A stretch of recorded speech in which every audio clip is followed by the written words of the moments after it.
Well, I think you've just hit on it. They're not looking at them as a serious alternative anymore. That's right.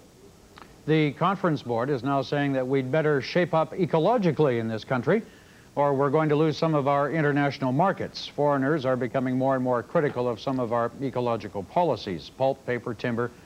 Of course, they're the ones that have been affected so far, Bill. Clayoquot is still making news out there on the West Coast. Can you bring us up to date?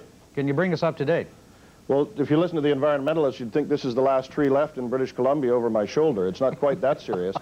But they are getting a lot of international attention. Midnight Oil was out here with a concert last week. They're getting the headlines, and they're getting really the media agenda on their side, but the government seems very determined to stick to its land use policy in Clayoquot, which allows logging over an extended period of time in about 2/3 of that area. It's a hard sell, but the alternative to that is the closing down of entire communities and the loss of thousands of jobs. So the government's made a tough decision.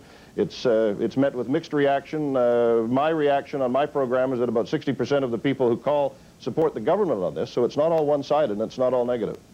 But I think the conference board is absolutely right, and it's been a concern of mine for a long time that Canada has this problem in Europe especially, and the case studies of the fur industry and the sealing industry are extremely instructive in this regard. I think we also need to bear in mind that when people see the images of Canadian clear cuts, they have no idea, looking at it as they are from Europe or from elsewhere on the planet, just how much forest we have. And all they can really see, and it does draw an analogy to seeing Loretta Swit with a baby seal, all they see is all of this clear-cut forest, and of course they equate it with the Brazilian rainforest and so on, and conclude that we really are environmental terrorists and so on in this country. Well, and it's especially... Well, I hate to bring this one up, but NAFTA is back on the table again this week. We've got Tom Hawkins saying agreement could be reached by the end of this coming week. The Americans, of course, are demanding those side deals on the environment. There are now some people suggesting the Americans may want to use those side deals as clubs against Canadian industry at some point. Any reaction to that?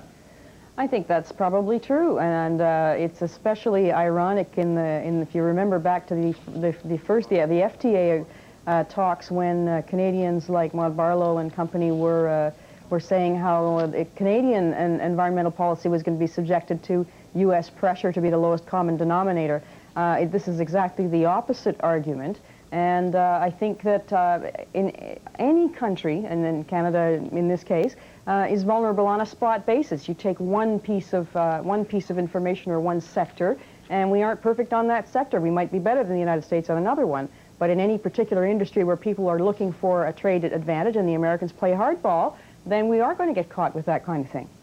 As we've just heard on the program this morning, tainted blood back in the news again. Ontario now advising everyone who got blood between 78 and 85 to get an HIV test. A number of federal officials are now saying that the government knew about that tainted blood in '84 but continued to distribute it. Nothing was done. In fact, the Red Cross, I suppose, continued to assure people that everything was okay. We've got the possibility of some sort of federal inquiry or investigation into all this. What does this mean for our health and safety? Well, it certainly calls into even further question Canadians' ability to be confident in institutions. And when we look at the situation today with the lack of confidence in politicians and other institutions in this country, let's not forget that at the time that AIDS first burst onto the scene and became a very great cause for concern, we were assured that the blood supply was as safe as it possibly could be. We were assured that there was no danger and so on. And here it is, lo these many years later, Canadians finding out that indeed their concerns were legitimate if totally discounted by institutions. So I think it's a further indictment of institutions and likely to only cause even greater concern for Canadians in terms of who they can believe on these very serious subjects. One of the key questions here, I guess, is should a private non-government group like the Red Cross be given charge of our blood supply? Well, the Red Cross doesn't actually have full charge of the blood supply. The Canadian Blood Agency is the bottom line. And the Red Cross has a fine record throughout the world and the massive volunteer base in Canada, which is not easily replaceable. I'm not sure that the Red Cross is the place to be putting the blame at. I think the Prime Minister should set up an inquiry immediately, and that whoever is found responsible should be prosecuted and brought to justice. I mean, that's the weakness of the system to me, is that we do not make the ultimately high up responsible, and the West Ray disaster is another example. We do not bring them to justice, and justice is not seen to be done, and that's going to have to happen before Canadians can have confidence in their institutions again. Bill? Yeah, I agree totally, but and I think you have to be very careful of not throwing the baby out with the bathwater. The Red Cross has an outstanding reputation. It's done excellent work around the world, and I think people, despite the fact that the confidence may be shaken, have more confidence in that organization than they do in any form of government. Oh, certainly. So I don't know who else right. would take the responsibility. I agree with that. And finally, Barbara McDougall. Oh, God. Oh, God. A whole bunch of new photos of her at a cost to the taxpayers of this country of only 23 Well, it's a bargain grand. compared to that big painting in the National Gallery, anyway. But we should have it blown up and put in the National Gallery. Well, there's a suggestion here that she probably knew she was going to quit when she ordered up those photographs. What's with these people?